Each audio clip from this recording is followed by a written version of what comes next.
அவர்களுக்கும் தேசிய முற்போக்கு திராவிட கழகத்தின் மாநில நம்மளுடைய மாவட்ட கழக செயலாளர்களுக்கும் அதே போல இந்த மேடையிலே வீற்றிருக்கும் நாளை நமதே 40 நமதே என்று சொல்லக்கூடிய அளவு இங்கு வெற்றி வீரர்களாக அமைந்திருக்கும் அனைத்து வேட்பாளர் பெருமக்களுக்கும் இந்த கூட்டத்தில் கலந்து கொள்ள வந்திருக்கும் அனைத்து கழகத்தை சேர்ந்த ஒன்றியம் நகரம் பேரூர் கிளைக்கழக நிர்வாகிகள் கிளைக்கழக தொண்டர்கள் அத்தனை பேருக்குமே கேப்டன் சார்பாகவும் தேசிய முற்போக்கு திராவிட கழகத்தின் சார்பாகவும் என் பணிவான வணக்கங்களை தெரிவித்துக் கொள்கிறேன்.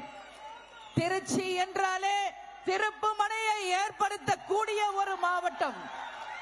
அரசியல் திருப்பு முனைகள் அமைந்தது இதே திருச்சியிலே தான் என்பதை வரலாற்று சிறப்புமிக்க தருணங்களை நாம் எண்ணி பார்க்க வேண்டும். இதே திருச்சியிலே கேப்டனுடன் நான் வந்த பொழுது மகளிர் மாநாடு நடந்த போது இந்த திருச்சி மலக்கோட்டையை மஞ்சள் கோட்டையாக மாற்றியவர்கள் தேசிய முற்போக்கு திராவிட கழகத்தை சேர்ந்தவர்கள். திருச்சி என்றாலே பல சிறப்பு அம்சங்கள் இருக்கிறது. இங்கு மலைக்கோட்டை ஒரு சிறப்பு அம்சம், அதே போல இங்கு இருக்கின்ற நமது கோவில்கள் ஒரு சிறப்பு அம்சம், இங்கு வாழ்கின்ற மக்கள் ஒரு சிறப்பு அம்சம், காவேரி ஆறு ஒரு சிறப்பு அம்சம் என்று எல்லா சிறப்பு அம்சங்களையும் கொண்டது இந்த திருச்சி மாவட்டம். இங்கு இருக்கின்ற நமது மாபெரும் ஒரு பொதுக்கூட்டத்தை மாநாடாக மாற்றி இருக்கும் அனைவருக்குமே இந்த கூட்டத்தின் வாயிலாக நன்றிகளை தெரிவிச்சுக்கிறோம். அதிமுக தேமுதிக கூட்டணி நேச்சுரல் அலையன்ஸ், விக்டரி அலையன்ஸ், நாளை சரித்திரம் படைக்க போகும் ஒரு அலையன்ஸ் என்பதை இந்த நேரத்தில் உங்ககிட்ட நான் சொல்றேன். நான் கேப்டன் மறைவுக்கு பிறகு பங்கேற்கும் முதல் பொது நிகழ்ச்சி என்பதை இந்த நேரத்தில் உங்களிடம் நான் பதிய வைக்க விரும்புகிறேன். இந்த எல்லா இடத்திலும் நான் கேப்டனுடனேயே பொதுக்கூட்டங்களிலே நான் வந்திருக்கிறேன். முதல் முறையாக இன்றைக்கு கேப்டன் இல்லாமல் ஒரு பொதுக்கூட்டத்திற்கு வந்தது உண்மையில் என்னால ஏற்றுக்கொள்ளவே முடியவில்லை. இருந்தாலும் காலத்தின் கட்டாயம், மக்கள் ஆசீர்வாதத்தோட தெய்வத்தின் அருளோட நிச்சயமாக இனி வருங்காலங்கள் எல்லாமே வளமான நாட்களாக இருக்கும் என்பதில் எந்த ஐயப்பாடுமே இல்லை. இந்த 3 தலைவர்களையும் நான் ஏன் மேற்கோள் காட்டுகிறேன் என்றால், புரட்சி தலைவர், புரட்சி தலைவி, புரட்சி கலைஞர் 3 பேருமே திரையுலகில் இருந்து அரசியலுக்கு வந்தவர்கள். இன்றைக்கு ஒட்டுமொத்த மக்களுக்கும் நல்ல மதிப்பையும் நல்ல பழக்க வழக்கத்தையும் நல்லபடியாக அவர்கள் வாழ்க்கையில் எப்படி இருக்க வேண்டும் என்றதற்கு அடையாளமாக வாழ்ந்து காட்டிய தலைவர்கள் நம் தலைவர்கள். அதே போல இன்னைக்கு அவங்க 3 பேருக்குமே பார்த்தா நிறைய ஒற்றுமைகள் உண்டு. அத்தனை பேருமே மக்களால் ஈர்க்கப்பட்ட தலைவர்கள் என்றால் இந்த 3 தலைவர்கள் தான். அதே போல அவர்கள் மறைவும் பார்த்தால் டிசம்பர் மாதத்திலேயே ஒரே மாதிரியாக அமைந்ததுதான் கடவுளுடைய தீர்ப்பு என்பதை நாம் இந்த நேரத்தில் எண்ணி பார்க்க வேண்டிய ஒரு சூழ்நிலை. அண்ணன் எடப்பாடியார் அவர்களுக்கு பொதுச் செயலாளராக ஆன பிறகு அம்மா இல்லாமல் அவர் சந்திக்கும் முதல் பார்லிமெண்ட் எலெக்ஷன். நான் கேப்டன் மறைவுக்கு பிறகு பொதுச் செயலாளராக பதவியேற்ற பிறகு நான் முதலில் சந்திக்கும் பாராளுமன்ற தேர்தல். இவர்கள் நாங்கள் இருவரும் மிகப்பெரிய ராசியான ஒரு கூட்டணியை, வெற்றி கூட்டணியை வருங்காலத்தில் நிச்சயமாக சாதித்து காட்டுவோம் என்பதை இந்த நேரத்தில் உங்கள் முன்னாடி நான் சூளுரை ஏற்கிறேன். இந்த கூட்டணி அமைவதற்கான சிறப்பு அம்சங்கள் என்ன என்பதை நான் சொல்றேன். இந்த 3 தலைவர்களும் மக்களால் போற்றப்பட்டவர்கள். இவர்களுடைய ஆட்சி நிச்சயமாக மக்களை போற்றக்கூடியதாகவே இருந்தது. புரட்சி தலைவர் எம்ஜிஆர் அன்னதானத்தை காலை உணவு மதிய உணவு திட்டத்தை ஆரம்பிச்சார். அம்மா அவர்களும் அந்த உணவு திட்டத்தை கொண்டு வர அம்மா உணவகங்களை ஆரம்பிச்சார்.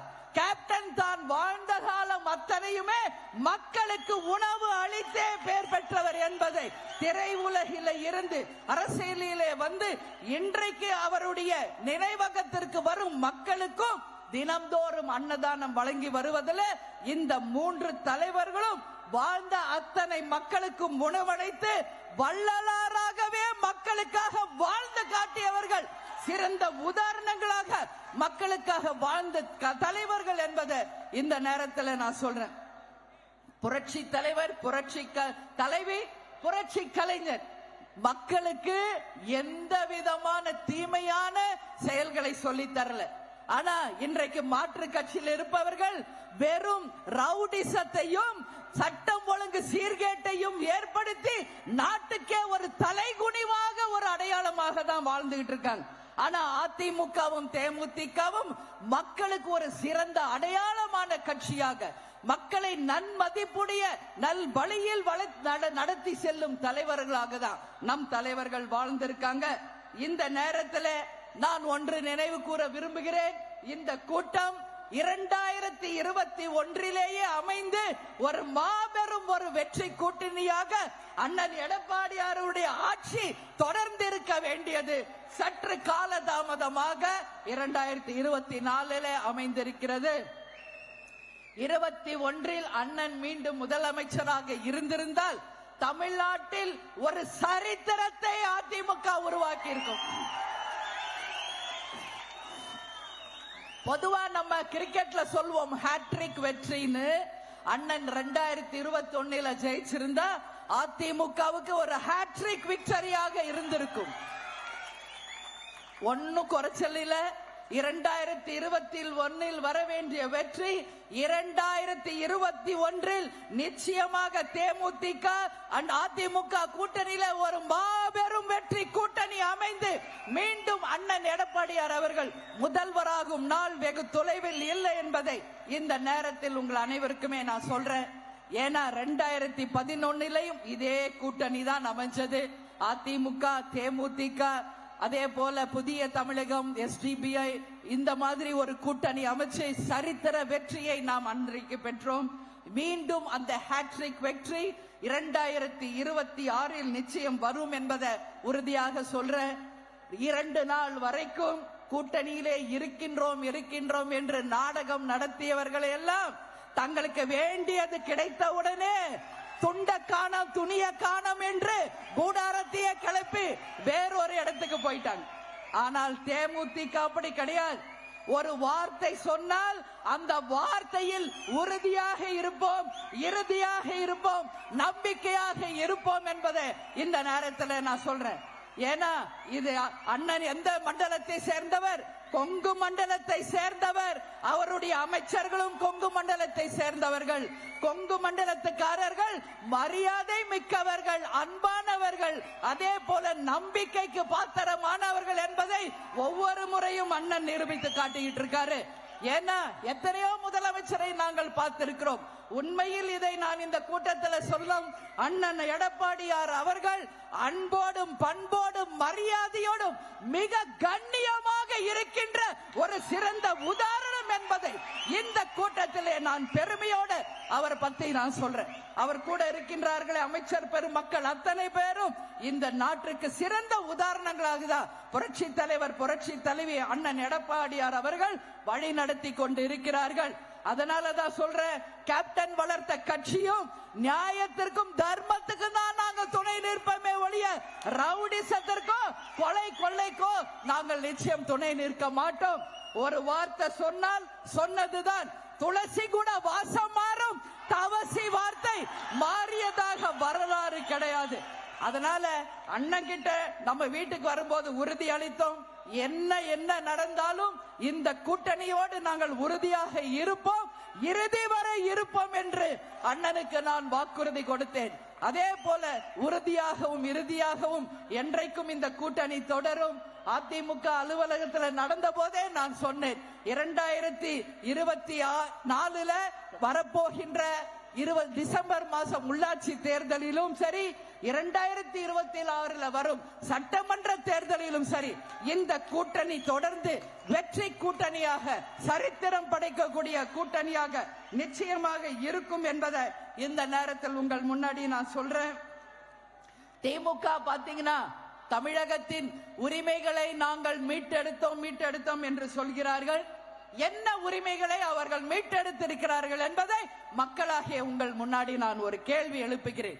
திமுக ஆட்சிக்கு வந்த பிறகு எங்கு பார்த்தாலும் மணல் கொள்ளை, எங்கு பார்த்தாலும் கஞ்சா விற்பனை, எங்கு பார்த்தாலும் டாஸ்மாக் கடைகள் தலை விரித்தாடி கொண்டிருக்கிறது. அது மட்டும் இல்லை, இன்னைக்கு சொன்ன வாக்குறுதிகள் எத்தனையோ, ஆனால் நிஜமாக நிரூபித்த வாக்குறுதிகள் எதுவுமே இல்லை என்ற கேள்விக்குறிதான் இன்றைக்கு இருக்கிறது. பெண்களுக்கு பாதுகாவலர்கள் என்று சொல்லும் திமுக தமிழகம் முழுவதும் இன்றைக்கு பாலியல் வன்கொடுமைகள் மிக அதிகமாக நடந்து கொண்டிருக்கிறது. சட்டம் ஒழுங்கு மிகப்பெரிய ஒரு தலைகுனிவை ஏற்படுத்தி கொண்டிருக்கிறது.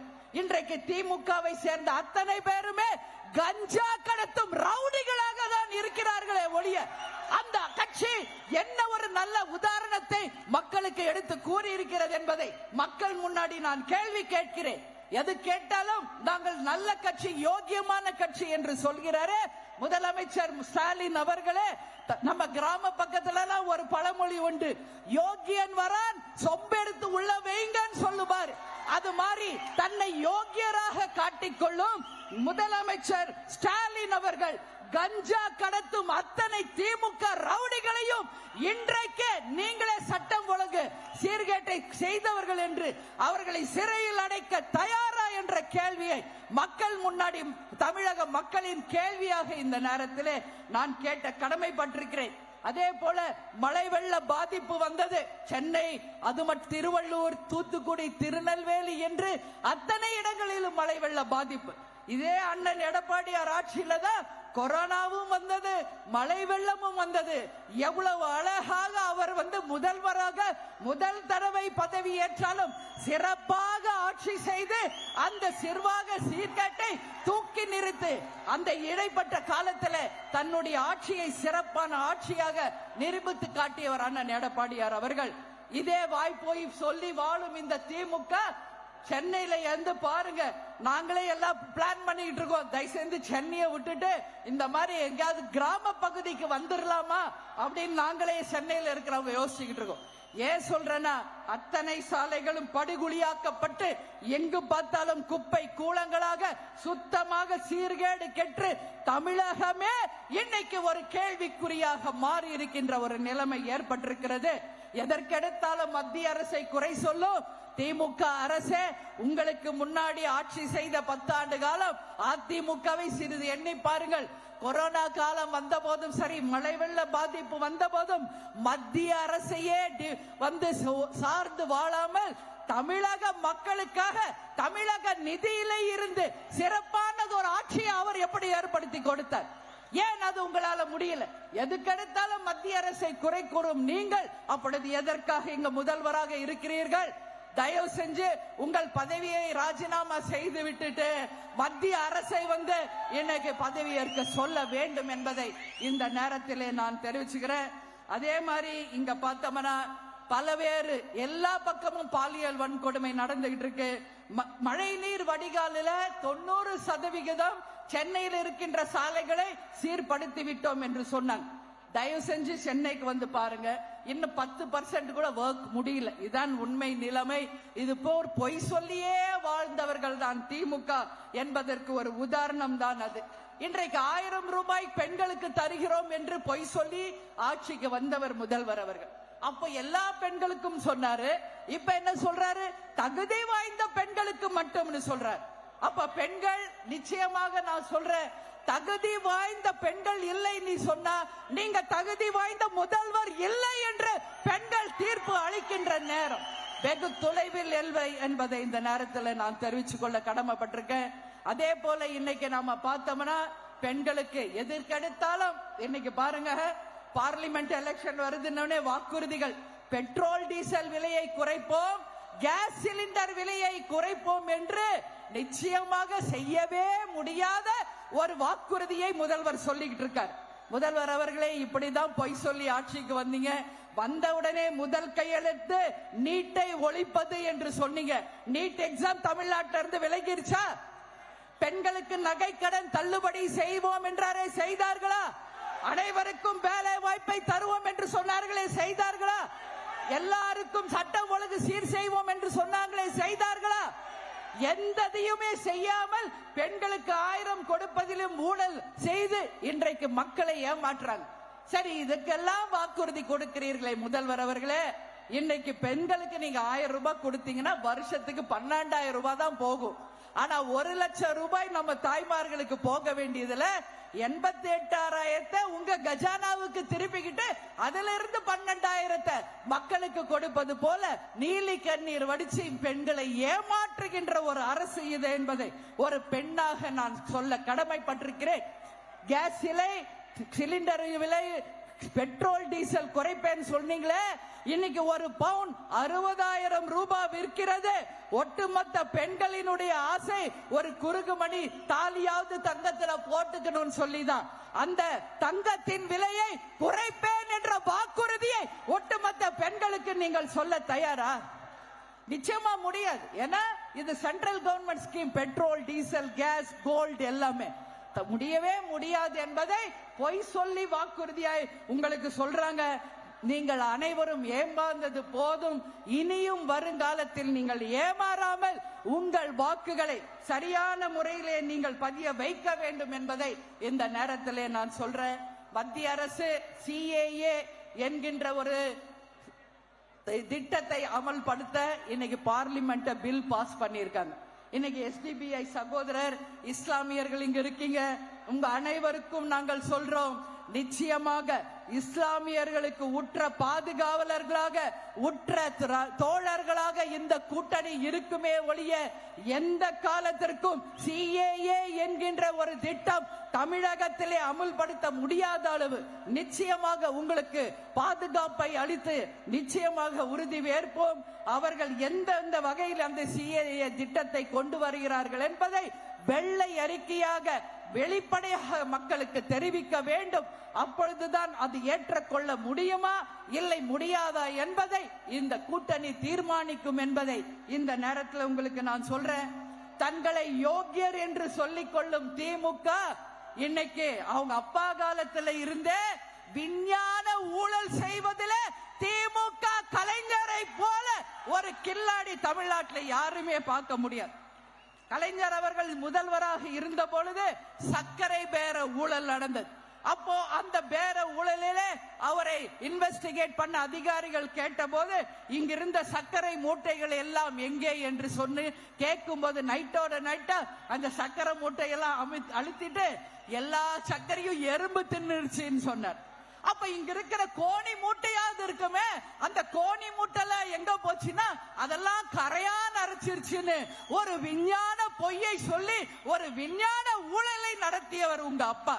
அதே போலதான் இன்னைக்கு யோகியர் என்று சொல்லிக் கொள்ளும் திமுகவின் முதல்வர் அவர்களே இன்னைக்கு நன்கொடை மூலமாக 562 கோடி ரூபாய் தமிழகத்திலேயே அதிகமாக மறைமுகமாக ஊழல் பணத்தை நன்கொடை என்ற பெயரிலே விஞ்ஞான ஊழலை உங்க அப்பா உங்களுக்கு சொல்லிக் கொடுத்தது போல 562 கோடி ரூபாய் இலவசமாக நன்கொடை மூலம் பெற்ற திமுகவை தமிழக மக்கள் சார்பாக வன்மையாக இந்த கூட்டத்தின் வாயிலாக நாங்கள் கண்டிக்கிறோம் என்பதை இந்த நேரத்தில் நான் தெரிவித்துக் கொள்கிறேன்.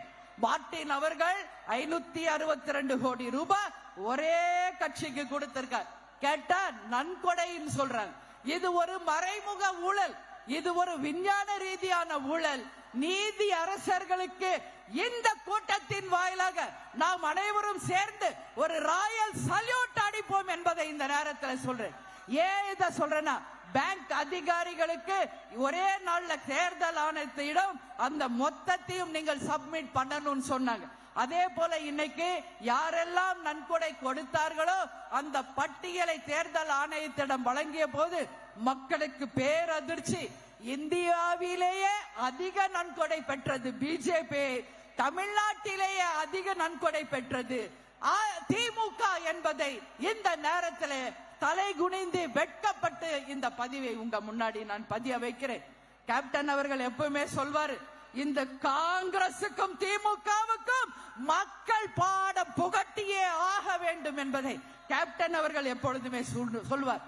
ஏன்னா 10 வருஷம் காங்கிரஸ் ஆட்சியில் இருந்த பொழுது எத்தனையோ ஊழல், 2G ஸ்பெக்ட்ரம் ஊழல், காமன்வெல்த் ஊழல், பில்டிங் கட்டுறதுல ஊழல், எல்லாத்திலையும் ஊழல் செஞ்சதுனாலதான் இன்னைக்கு ஆட்சிக்கே வர முடியாம இருக்காங்க. அதே போலதான் இன்னைக்கு